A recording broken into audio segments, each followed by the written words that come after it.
So today, the pause on the Texas law that allows law enforcement to arrest illegal immigrants is set to end after the Supreme Court extended it last week. So what comes next for my home state of Texas as the state prepares for a border showdown with the Biden administration?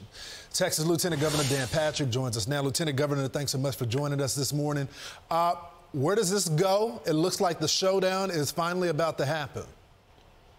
So, Lawrence, we've been in this showdown now for years since Biden became president. Seems like every day. So what the Supreme Court did last week was put a pause, a hold on the law going into effect.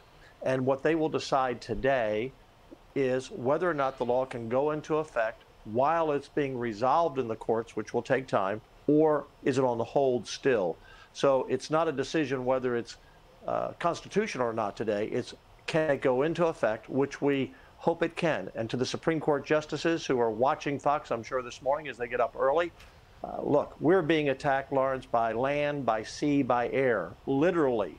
Millions coming across the border, many armed, many criminals, terrorists, by sea, because boats have been going into Florida with drugs and illegal immigrants for years, and now air, 1,000 drones a month, according to the U.S. military, and we've been seeing them for a while, over our Texas border, spying on us to help send drugs and illegal immigrants across the border. So by land, by sea, by air, I call that an invasion. So Lieutenant Governor, it's so interesting because the outrage now from the media, the Democrats, they're trying to influence the court in this way, is against Texas and not the people that are illegally coming across the border. So what would the bill do? Well, Lawrence, thank you for asking. I wrote the bill with Senator Charles Perry, and we passed it late November or December at the end of many special sessions. It basically says we can arrest, we can detain, and we can either put you in jail or send you back. We can do that, and we should have that right.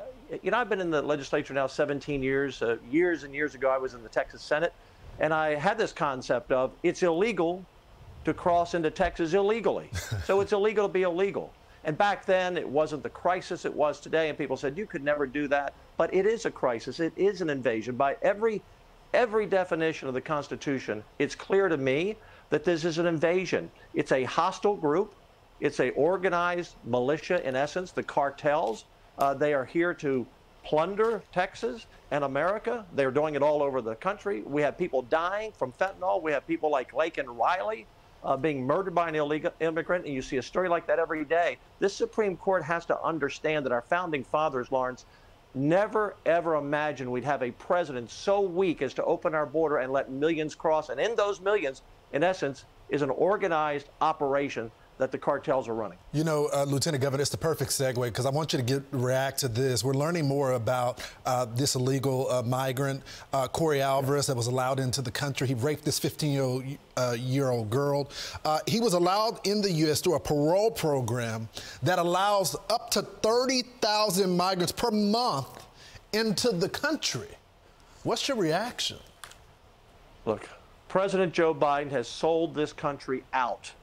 And every American citizen who dies at the hands of someone here illegally, whether it's a drunk driver, we see that all the time, or a crime like Laken Riley, or these children being attacked and raped, go down the list. Every week we see these crimes happen at the hands of illegals. You would think any ordinary human being who cared about American lives would say, we got to put a stop to this. This is out of control. But what are they focused on? The administration fixing soft-serve ice cream machines at McDonald's? That seems to be their focus. I mean, any rational human being, Lawrence, in the White House would say, I don't know what we've been doing, but this has to stop now. But he didn't even know Laken Riley's first name. And he never called the family after it happened in those early days, when he should have. He doesn't care. He does not care. How does this impact the election? And I'm not just talking about the presidency. Yeah. I saw that there were several members in the Texas House and our legislator in Texas that weren't strong on the border. Texans gave them the boot. But on the federal level, how is it going to impact the people that are in Congress, that may be a part of the other party, the Democratic Party? Do you see some sort of impact back in home Texas? Yeah.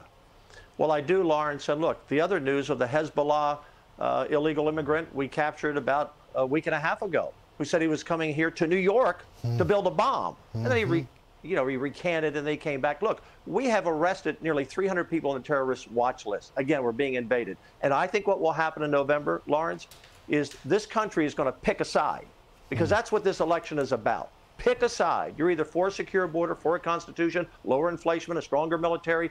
I can go through every list that Joe Biden is disrupted this country. Anything good for this country, he's done just the opposite. And America is going to react. And let me tell you what, many people in the inner cities of America, in these blue cities, in these blue states, are going to react to the illegal immigrants who are all over their towns, that we wisely put them on a bus and sent them there to make this a national story. Will it be a 49-state to 1? No. But will it be an overwhelming win by Donald Trump? Yes, because Americans will pick a side. Make America great again, make America secure again, and make American cities great again. It's such a good point. You're kicking, kids out of schools in Chicago, saying there's no funding for that, for the health centers in Harlem. You got the seniors housing there that they're finding housing for the migrants there, but you can't take care of the American citizens. They don't put them in downtown. They put them in the poor neighborhoods. Lieutenant Governor, we got to leave it there. Thanks so much for joining the program. Thank you, Lawrence. You got it, brother. I'm Steve Ducey. I'm Brian Kilmeade. And I'm Ainsley Earhart. And click here to subscribe to the Fox News YouTube page to catch our hottest interviews and most compelling analysis.